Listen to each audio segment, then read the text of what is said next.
Well, you know, after 35 years, I've worked with a couple of consultants, not very many, because I've got this very deeply ingrained prejudice against no one ought to know how to run my business better than I do.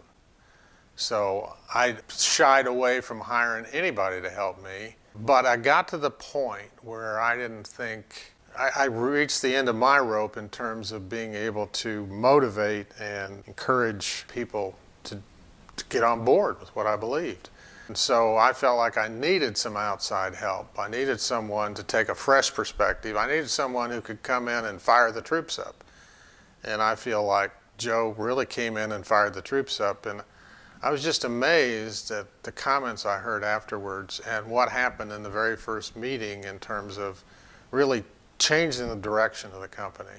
Planning. That's not something I am good at.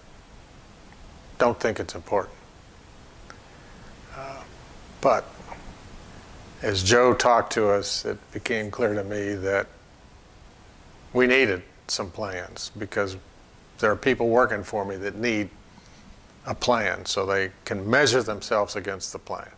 Joe helped us come up with some real basic stuff about a plan for growth, a plan for taking care of people. I think the biggest thing I got out of that was what he started off in a very disciplined way was to listen to my employees, to pay attention to each one of them individually, to make them feel like they were important.